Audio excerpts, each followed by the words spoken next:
The single deadliest armoured vehicle in German service during the Second World War wasn't the Tiger. It wasn't the Panther. StuG units, crews operating squat, turretless, profoundly unglamorous steel boxes that sat low enough to hide behind a hedgerow, claimed credit for destroying over 20,000 enemy tanks and assault guns across every theatre where Germany fought. That number makes the StuG III the highest-scoring armoured fighting vehicle in the Wehrmacht's entire arsenal. Critics of the kill record raise an important caveat. StuG batteries were overwhelmingly assigned to infantry divisions, not panzer divisions, which meant they fought predominantly from defensive positions, concealed, hull-down, punishing attackers who advanced across open ground. Defensive kills are easier kills. The context matters, and it's a legitimate objection. But that objection accidentally proves the prosecution's case.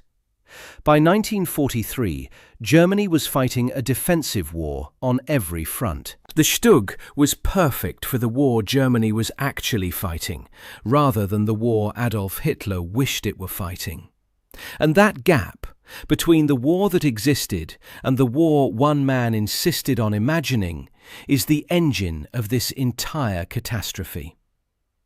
Germany stumbled into the correct armoured warfare doctrine with a cheap, ugly assault gun, then spent the rest of the war ignoring that lesson to build flaming 70-ton prestige coffins that sank into mud and cooked their crews alive. The High Command knew it was wrong. Guderian said so to Hitler's face.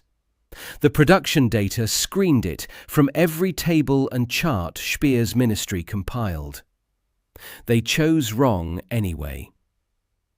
The StuG III began life in 1936 as an answer to a simple tactical problem.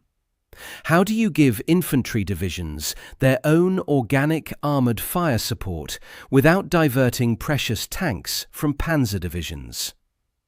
The solution was elegant in its cheapness. Take the proven Panzer III chassis. Remove the turret, the single most expensive and complex component on any tank. Mount a gun in a fixed superstructure. Hand the vehicle to the infantry and move on. Stripping that turret produced a cascade of benefits nobody in 1936 fully appreciated. Without it, the vehicle's silhouette dropped low enough to vanish behind terrain that would leave a turreted tank completely exposed. Manufacturing got simpler, faster, cheaper overnight. Crew training shortened. Field repairs required less specialized tooling. Every single one of these advantages was a side effect of penny pinching, not grand doctrinal vision. Battlefield Darwinism did the rest. On the Eastern Front from 1943 onward, the vast defensive battles that characterized Germany's fighting retreat transformed the StuG from an infantry support curiosity into the premier ambush predator of the war. Dug into a tree line, waiting for Soviet T-34s to lumber into a kill zone, the turretless StuG was nearly invisible until it fired. Crews learned to exploit the vehicle's strengths: patience, concealment, a gun that could kill at distance, while compensating for its weakness, the fixed mount that forced the entire vehicle to turn to track a moving target. Thousands of these machines fought across every front. The ugly vehicle survived because it was small, cheap, and replaceable. Alongside the StuG sat Germany's other sensible option, the Panzer IV, the only German tank to remain in continuous production throughout the entire war. Reliable, proven, upgradable, the Panzer IV shared existing supply chains with vehicles already in the field. Both the StuG III and the Panzer IV used existing supply chains, existing spare parts inventories, existing crew training pipelines. Scaling up production of either meant doing more of what was already working. Hitler chose the opposite. The Tiger I entered production in August 1942 at the Henschel factory in Kassel. That autumn, near Leningrad, it fired its main gun in anger for the first time. And from that moment, the vehicle was simultaneously the most feared tank on the battlefield and the most ruinous line item on the Wehrmacht's balance sheet. Germany produced a total of 1,368 Tiger I tanks during the entire war. Across nearly 3 years of production, every ounce of steel, every man-hour, every specialized machine tool and skilled laborer devoted to the Tiger program yielded fewer vehicles than the Soviet Union could lose in a single month of heavy fighting. Each Tiger I required 300,000 man-hours to build. Each cost 250,000 Reichsmarks, more than twice a Panzer IV, roughly 3 times a StuG III. For every Tiger that rolled off the Henschel line, Germany could have fielded 3 StuG IIIs. 3 separate fighting platforms, each capable of killing a T-34 at range, each crewed by 4 men who'd have been trained and at the front weeks earlier. Those numbers weren't hidden from decision-makers. Albert Speer, appointed Minister of Armaments in February 1942 after Fritz Tott's death in a plane crash, grasped immediately that German war production needed rationalization on a massive scale. Under his stewardship, overall armoured vehicle output increased substantially through 1943 and into 1944. Speer's ministry worked to bring mass production techniques to the tank industry. Output did climb. But Speer fought a constant rearguard action against one man's enthusiasm for wonder weapons and prestige projects. And that man happened to run the country. Adolf Hitler didn't care about cost per unit charts or maintenance hours per operational hour spreadsheets. He cared about the biggest gun, the thickest armour, the most fearsome profile on a propaganda newsreel. By his direct order, official German documents dropped previous naming conventions to refer to the heavy vehicles exclusively as Panzerkampfwagen Tiger and its model number, a personal branding exercise by a head of state who treated armoured vehicle nomenclature the way a film producer treats a marquee title. The name was a deliberate act of myth-making, chosen to project ferocity and dominance rather than to serve any administrative function. Hitler understood propaganda far better than logistics. That imbalance would cost tens of thousands of lives. His interference didn't stop at names. Hitler personally demanded heavier armour, bigger guns, and new wonder weapons, overruling Guderian when he presented production data showing that simplification and standardization could dramatically increase output, and insisted on specifications that pushed every suspension system, every transmission, every final drive assembly past its design limits. Each kilogram he added to satisfy his obsession with invulnerability was a kilogram that broke gearboxes, collapsed road surfaces, burned extra fuel, and slowed movements to a crawl. Speer's ministry would present production rationalization plans. Hitler would listen, nod, then order a new variant with a bigger gun and thicker plates, sending the teams back to square one. The pattern repeated for years. Standardization around fewer proven types. This was what Speer attempted and Guderian advocated. Hitler's response each time was to reach for something heavier. General Heinz Guderian, the father of German armoured doctrine, became Inspector General of Armoured Troops in March 1943 and saw the disaster coming with brutal clarity. Guderian explicitly argued for turretless, simpler vehicles, mass production of assault guns and tank destroyers built on proven chassis rather than continued diversion of resources into heavy prestige platforms. His reasoning wasn't complicated.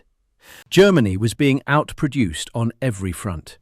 Its fuel supply tightened month by month. Trained crews died faster than replacements could be found.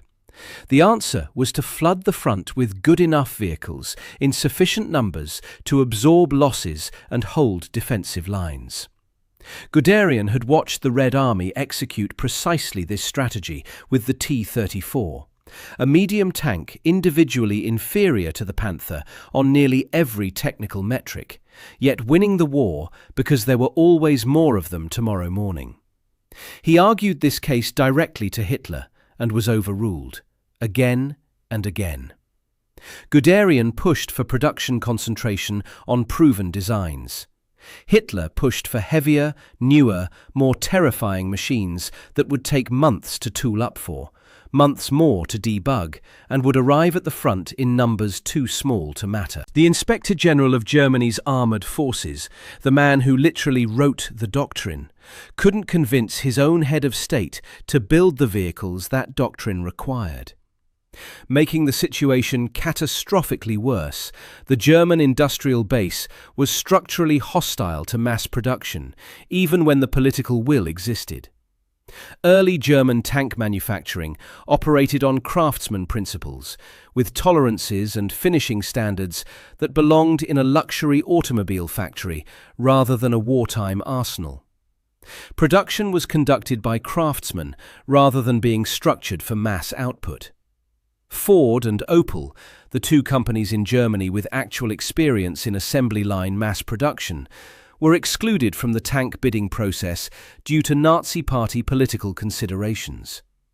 The regime locked out the only people in the country who knew how to build things the way America built them: fast, interchangeable, and by the thousands. Even the Panzer IV, the sensible workhorse, had suffered early in the war, when tanks received a low priority for steel relative to artillery shells, dropping Panzer IV output to just 10 vehicles in April 1940. Steel was always scarce, and instead of concentrating that scarce steel into vehicles that could be built 3 for 1 against a Tiger, the regime poured it into 57-ton behemoths that needed 3 bridges reinforced before they could cross a river. If the Tiger was the prosecution's Exhibit A for institutional vanity, the Ferdinand arrived at trial already on fire. Only 90 Ferdinand heavy tank destroyers were ever produced. Yet those 90 vehicles consumed a wildly disproportionate share of Germany's engineering talent, factory capacity, and historical infamy. The Ferdinand originated as Ferdinand Porsche's losing bid for the Tiger contract, a design so fundamentally flawed in its drivetrain concept that the selection committee chose the Henschel alternative instead. 90 hulls had already been completed. Rather than scrap them, Hitler ordered them converted into heavy tank destroyers. The result weighed 65 tons, ran on a gasoline-electric hybrid drivetrain that overheated catastrophically in warm weather, and was delivered to the front at the Battle of Kursk in July 1943 without a forward-mounted machine gun. No means of defending itself against infantry at close range. None. Soviet soldiers discovered this weakness. They swarmed the hulls, planting explosive charges and Molotov cocktails on vehicles whose crews were sealed inside with no way to fight back against men standing directly in front of them. The Ferdinands that weren't being swarmed had their own problems on approach. In the July heat, electric drives overheated and seized, one after another. The vehicle's immense weight churned already cratered roads into impassable mud for every vehicle behind them, turning the approach to the battlefield into a traffic jam of broken steel before a single round was fired at the enemy. Of the 89 Ferdinands committed to battle, one had already been lost. A substantial proportion were knocked out or abandoned due to mechanical failure rather than enemy action. Machines that should have been killing Soviet armour instead sat dead on roadsides, blocking supply lines, while exhausted maintenance crews wrestled with drivetrain components that were never designed for the stresses the vehicle's own weight imposed. Honesty demands acknowledgement of the other side. The Ferdinand's main gun was devastating at range, and surviving crews achieved kill ratios that were genuinely impressive. After Kursk, the remaining Ferdinands were withdrawn, retrofitted with a bow machine gun, renamed Elephant, and redeployed to Italy and the Eastern Front. In Italy's mountainous terrain, fighting from prepared positions where the vehicle's weight was less of a liability, the Elephant performed creditably. Crews actively defended the vehicle's combat reputation, and their case wasn't hollow. Individual vehicles, when they worked, were terrifyingly effective. Frontal armour was nearly impenetrable. But 90 vehicles, however individually lethal, can't hold a front. They can't absorb attrition. They can't be in 5 sectors simultaneously when the enemy is attacking in all 5. And they can't justify the steel, man-hours and engineering talent that could have built 270 StuG IIIs instead. 270 vehicles spread across dozens of infantry divisions, each one covering a different stretch of the line, each one replaceable when destroyed. The Ferdinand's kill ratio looked impressive in a briefing room. On a map, 90 vehicles were 90 pins trying to hold a front that stretched thousands of kilometers. Germany's institutional response to the Ferdinand catching fire at Kursk was, eventually, to build something heavier. The fuel crisis was real, and ignoring it would be dishonest. Germany's war machine depended on synthetic fuel produced at massive hydrogenation plants, Leuna, Perlitz, Blechhammer, supplemented by Romanian crude from the Ploiești oil fields. In May 1944, the United States Army Air Forces launched a systematic bombing campaign against these facilities, and the results were devastating on a timeline that left no room for adaptation. German synthetic fuel production peaked at 175,000 tons per month in early 1944. By September 1944, output had collapsed to 52,000 tons. By January 1945, production fell below 11,000 tons. Panzer divisions that had been allocated thousands of litres per day received hundreds. Tanks sat in revetments with dry fuel tanks, unable to respond to breakthroughs happening kilometres away. Crews who'd trained for months sat idle beside machines that were functionally useless without gasoline. A vocal group of armchair strategists insists that fuel, not vehicle choice, was the root problem. They aren't wrong about the severity, but the fuel crisis doesn't exonerate the heavy armour philosophy. It damns it further. A Tiger I consumed 540 litres of fuel per 100 kilometres on roads. Cross-country, consumption spiked to 800 litres or beyond per 100 kilometres. A StuG III, weighing roughly half as much, burned proportionally less fuel to cover the same ground. Multiply that differential across an entire fleet. Every operational movement, every road march to a threatened sector, every fighting withdrawal through Hungary and Eastern Germany, and the cumulative fuel penalty becomes staggering. When Leuna was burning, every litre of synthetic gasoline was a strategic resource produced under Allied bombs and rationed with desperate arithmetic. Building an armoured force around vehicles that consumed twice the fuel per kilometre wasn't just wasteful. It actively accelerated the very crisis that fuel advocates cite as the root cause.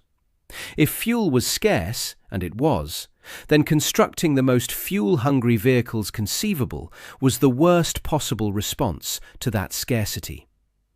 The correct response was to build the lightest, most fuel-efficient fighting vehicles that could still kill enemy armour at range. The StuG III fit that description precisely. So did the Panzer IV. Both consumed a fraction of the Tiger's fuel per kilometre of movement. Both could cover more ground on less gasoline, respond faster to breakthroughs, redeploy more frequently between sectors, and sustain operational tempos that heavy vehicles simply couldn't match as fuel allocations shrank. The fuel argument doesn't undermine the central thesis. It reinforces it from a direction its advocates don't expect. Beyond fuel, the logistics catastrophe rippled outward from every heavy vehicle in the fleet. A Tiger I, at 57 tons, exceeded the load capacity of most European road bridges and many rail bridges. Moving Tigers by rail required special flat cars, and only a limited number existed in the entire German rail network. Road marches crawled at roughly 20 kilometers per hour under ideal conditions, and every kilometer put strain on a transmission and final drive assembly already operating near its design limits under the vehicle's crushing weight. Operational readiness rates for Tiger battalions hovered at barely 50 to 60% on any given day, meaning nearly half the unit's vehicles were typically undergoing repair or waiting for spare parts at any given moment.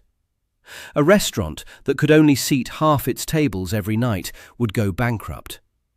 Tiger battalions operated on that math permanently. When a Tiger broke down, and they broke down with grinding regularity, recovery became its own small crisis. A standard 18-ton Famo half-track recovery vehicle couldn't tow a 57-ton Tiger alone.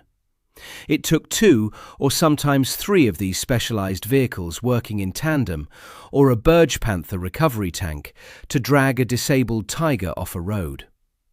Every minute that broken Tiger blocked a road was a minute supply trucks, ammunition carriers, and reinforcements couldn't get through. One disabled vehicle could paralyze the logistics artery feeding an entire sector. A broken-down StuG could be towed by a single half-track. A broken-down Tiger was a strategic roadblock that cascaded backward through the entire supply chain, choking off every unit downstream. On the Eastern Front through 1944 and into 1945, as the Wehrmacht conducted fighting withdrawals under constant Soviet pressure, Tigers that threw a track or suffered a transmission failure were routinely demolished with thermite grenades by their own retreating crews. Blown up by the men who'd trained on them for months, rather than left intact for advancing Soviet recovery teams. Each burned-out hulk on a roadside represented 300,000 man-hours and 250,000 Reichsmarks, resources that evaporated not in combat, but in the banality of a seized gearbox on a muddy road 40 kilometers behind the front line. As Speer himself acknowledged, tanks were never there in sufficient numbers, and many had to be abandoned for lack of maybe one spare part. The Tiger proved that even the Tiger and Ferdinand hadn't reached the bottom of this particular well. Weighing 71 to 72 tons, heavier than any serial production armoured vehicle fielded by any nation during the entire war, the Tiger was the logical terminus of the bigger is better philosophy, taken past absurdity into something closer to institutional delusion. Every problem that plagued the Tiger was worse here. Fuel consumption was enormous. Mechanical reliability was abysmal. Roads that barely supported a Tiger buckled under the Tiger. Bridges that had been reinforced for 57-ton vehicles couldn't handle 72. Soft ground that slowed a Tiger swallowed a Tiger whole. Recovery of a disabled vehicle was, in many tactical situations, simply impossible. Recovery vehicles often couldn't even reach a stricken Tiger because the roads themselves were too soft to support them. Vehicles that broke down were abandoned. Vehicles that got stuck stayed stuck. Germany built these machines, while its infantry divisions starved for the fighting vehicles that could actually reach the battlefield under their own power, fight for a week, and be repaired by a mechanic with standard tools. And above the Jagdtiger, at the very peak of this pyramid of institutional madness, sat the mouse. Hitler's ultimate expression of the conviction that bigger meant better, and that a weapon's value correlated directly with its weight on a spec sheet. At 188 tons, the mouse was less a weapon of war than a monument to one man's inability to distinguish between impressive and effective. The super heavy tank program consumed materials, engineering hours, and factory capacity that could have produced dozens of StuGs. 2 prototypes were built, neither saw combat. No bridge in Europe could support the thing. Infantry, at a jog, could outrun it. Keeping it operational for a single day would have consumed the fuel allocation for an entire company of StuGs for a week. The program existed because Adolf Hitler wanted it to exist, and in the Third Reich that was sufficient justification for pouring scarce resources into a steel fantasy while the front collapsed. Guderian had warned them, repeatedly, directly, with the authority of the man who'd built Germany's armoured doctrine from scratch. He'd argued for mass production of simpler, turretless fighting vehicles built on proven chassis. Vehicles that could be manufactured fast, crewed by men with weeks of training instead of months, maintained by field mechanics with standard equipment, and deployed in numbers large enough to actually cover the fronts Germany was trying to hold. Guderian had presented Hitler with the production data, the numbers showing that simplification and standardization could dramatically increase output. The Wehrmacht's own after-action reports confirmed what the numbers already showed. The ugly little turretless box was killing more enemy armor than anything else in the inventory. None of it mattered. Resources flowed to prestige projects because one man, sitting in a conference room, leaning over scale models with the enthusiasm of a collector rather than a commander, wanted the biggest number on every specification sheet and the most fearsome name on every designation plate. Hitler's intervention wasn't limited to broad strategic direction. He personally dictated naming conventions, turned vehicle designations into propaganda brands, and overruled Guderian, who told him with production data that simplification and standardization could dramatically increase the output his armies desperately needed. Guderian was right. Hitler didn't care that he was right. Germany had the answer in its hands by 1942. A cheap, effective, mass-producible assault gun, designed for infantry support, transformed by battlefield necessity into the deadliest armoured vehicle in the Wehrmacht, was winning the kill count war from ambush positions across the Eastern Front. Every Reichsmark diverted to a Tiger, every man-hour sunk into a Ferdinand, every litre of synthetic fuel burned by a Jagdtiger crawling toward the front before its transmission seized. All of it could have put 2 or 3 StuGs on the line instead. 3 vehicles covering 3 sectors. 3 crews in the fight instead of 1 crew waiting for a spare part that would never arrive. 3 machines that could be towed out of a ditch by a single half-track and returned to the line by morning, instead of 1 machine too heavy to recover, too expensive to replace, and too broken to fight. The weapon that wins wars is almost never the most impressive one on paper. It's the one you can build enough of, fuel enough of, and fix fast enough to have ready when the enemy shows up tomorrow morning. Germany built monuments when it needed tools, and the men who crewed those monuments, brave, skilled, utterly failed by their leadership, paid for that decision with their lives. Subscribe for more stories like this.